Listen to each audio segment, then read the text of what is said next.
वतन की आवाज में आपका खैर मकदम है। आइए देखते हैं चंद तफसीलात। తెలంగాణ రాష్ట్ర ప్రభుత్వానికి అభివృద్ధి మీద చిత్తశుద్ధి లేదు. తెలంగాణ రాష్ట్ర అభివృద్ధి కోసము కేంద్ర ప్రభుత్వము అన్ని రకాల సహకరించడానికి సిద్ధంగా ఉంది, సహకరిస్తున్నది కూడా. గత 10 సంవత్సరాల కాలంలో దాదాపు 12 లక్షల కోట్ల రూపాయలకు పైగా నిధులను కేటాయించింది వాస్తవము. అనేక సంక్షేమ పథకాలను ఈ తెలంగాణ రాష్ట్రంలో పేదలకు అందిస్తున్నది వాస్తవం. ఇవాళ గ్రామాలలో అభివృద్ధి చెందినాయంటే, గ్రామాల్లో సంక్షేమ పథకాలు ఉన్నాయంటే అవి కేవలము కేంద్ర ప్రభుత్వ నిధులు తప్ప, కేంద్ర ప్రభుత్వ యొక్క సంక్షేమ పథకాలు తప్ప ఇంకా వేరే ఏమి కాదన్న విషయం వాస్తవం. కానీ ప్రతి కేంద్ర ప్రభుత్వం నుంచి నిధులు తీసుకోవడం బరాబరే, కేంద్ర ప్రభుత్వ యొక్క సంక్షేమ పథకాలు అమలు చేయడం బరాబరే. కానీ సంక్షేమ పథకం పేర్లే మార్చేస్తున్నారు. కేంద్ర ప్రభుత్వం ఒక ఆలోచనతోని, ఒక చిత్తశుద్ధితోని ఒక్కొక్క సంక్షేమ పథకానికి ఈ విధంగా పేరు పెట్టాలని చెప్పి ఇవాళ కేబినెట్ నిర్ణయం తీసుకున్నది. ఆ నిర్ణయాన్ని తెలంగాణ రాష్ట్ర ప్రభుత్వం తుంగలో దొక్కుతుంది. మేము ఎక్కడ సంక్షేమ పథకాలు ఆపం. సంక్షేమ పథకాలు ఆపే ఆలోచన భారతీయ జనతా పార్టీకి లేదు, భారత సర్కార్కి లేదు. కానీ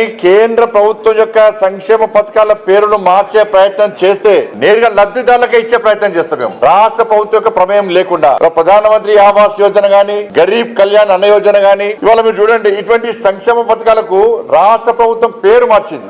మీ ప్రభుత్వం యొక్క మీ సొంత సంక్షేమ పథకాలు, మీ నిధులతో జరిగే సంక్షేమ పథకాలు అంటే మీరు ఇందిరాగాంధీ పేరు పెట్టుకుంటారా, లేకపోతే ఒసామా బిన్ లాడెన్ పెడతారా, దావుద్ ఇబ్రాహిం పెట్టుకుంటారా? పెట్టుకోరు. మాకు ఏం అభ్యర్థం లేదు. మాకు నిధులు ఇచ్చేది భారత సర్కార్, కేంద్ర ప్రభుత్వము. పేర్లు మార్చి ఫోజులు పెట్టుకొని సొమ్ముకొని సోకొట్లక మీరు ప్రజలు మభ్య పెడతా అంటే ఊరుకునే ప్రసక్తే లేదు.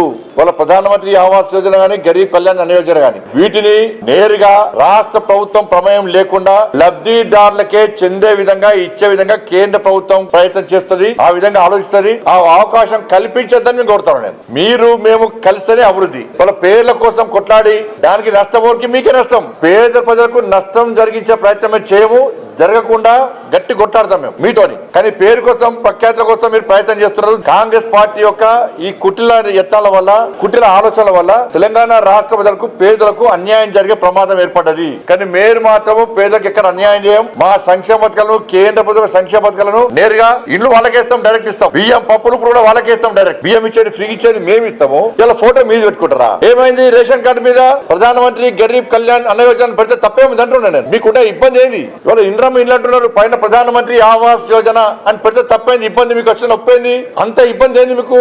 అంత పట్టిపోయింది మీకు? పేదలకు ఇల్లు ఇవ్వాలని ఆలోచన లేదు మీకు. పేరు కోసం పట్టింపు మీకు. కేంద్ర ప్రభుత్వం పేరు రావద్దు, ప్రధానమంత్రి గారి పేరు రావద్దు, దొబ్బిపోవాలన్నీ దొబ్బిపోవడే. కానీ పేరు మాత్రం మీకు ఉండాలి, మాకు ఉండదు. కాబట్టి మళ్ళీ చెప్తున్నాను, పేద ప్రజల సంక్షేమ పథకాలు ఎక్కడ ఆపము, ఆపే ప్రసక్తి లేదు. పేదలకు ఎక్కడ అన్యాయం జరగనీయము. ఇళ్ల విషయంలో గానీ, గరీబ్ కళ్యాణ్ అనే విషయంలో గానీ నేరుగా రాష్ట్ర ప్రభుత్వం ప్రమేయం లేకుండా లబ్ధిదారులకే చెందే విధంగా ఉండే అవకాశాలను చూస్తున్నాం మేము. అటువంటి అవకాశం మాకు ఇస్తే నష్టం మీకే, మీ ప్రభుత్వానికే నష్టము. वतन की आवाज को लाइक, शेयर, सब्सक्राइब करें और कमेंट बॉक्स में अपनी कीमती राय देना ना भूलें। आइए देखते हैं आपकी और हमारी आवाज, वतन की आवाज।